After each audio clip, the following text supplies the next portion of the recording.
So for my film that I'm using for the action analysis is going to be Nobody 2021.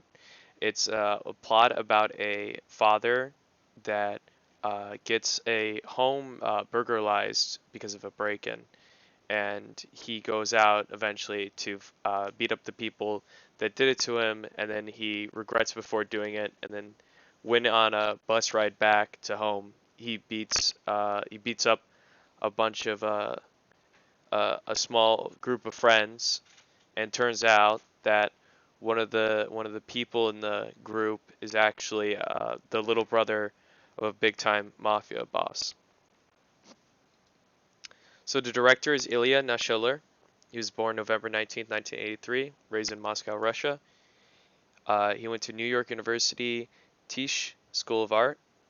He was actually raised in London, UK after turning 8, and he left school so that he could be able to do music with his band, Biting Elbows.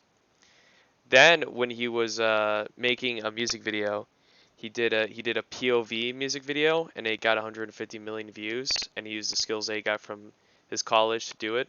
Uh, the song name is Bad Motherfucker, and it led to the creation of Hardcore Henry, which is one of his biggest films that he directed. It's a first person action film, and it's a really good choice also for an action film to analyze because the innovation of it being in first person POV the whole time. But for Nobody 2021, it was distributed by Universal Pictures. It was released in 2021. It was based on a break-in with Bob Odenkirk. Two times his home was broken into, and every time police officers would apparently mock him for getting a break-in and not doing anything. So he would pretend like what would happen if I was that guy, and I could beat up all the people that broke in and like mess with my family and my well-being. So the writer of John Wick got that idea and he wrote it down, and Bob Odenkirk set up to be the main actor for the movie. He trained for about 4 years for this. It started in 2017 that I was getting ready for the role, and it had a $16 million budget, and then on opening weekend it made $6 million, and then 57 million worldwide.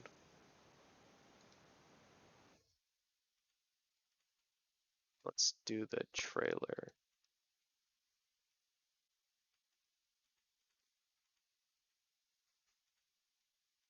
You just get it.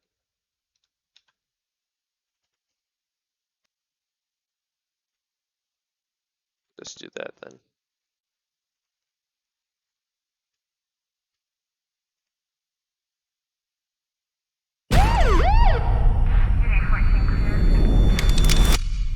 So they took maybe 20 bucks and an old watch?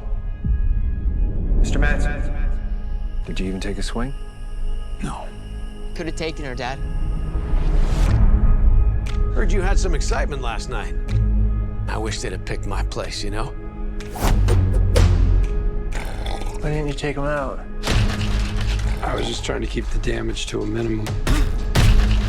Yeah, how's that working out for you? You okay? Because you don't look okay. There's a long dormant piece of me that so very badly wants out. What are you still doing here, old man? I'm gonna fuck you up.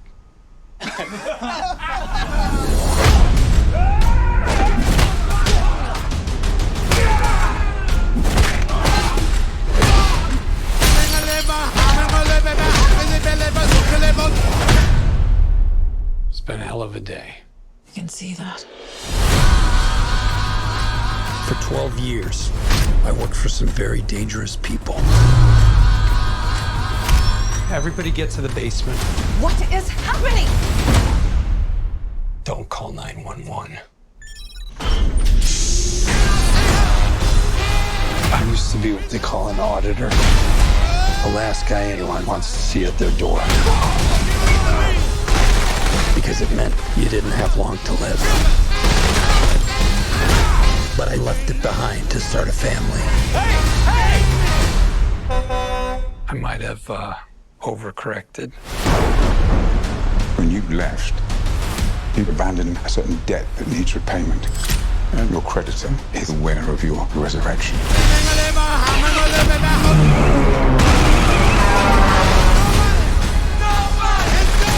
They came after my family.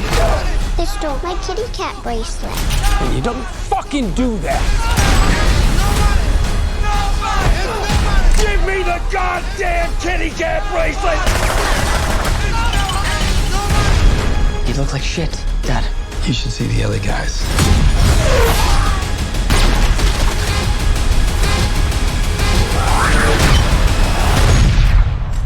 Who the fuck are you? Me? I'm nobody.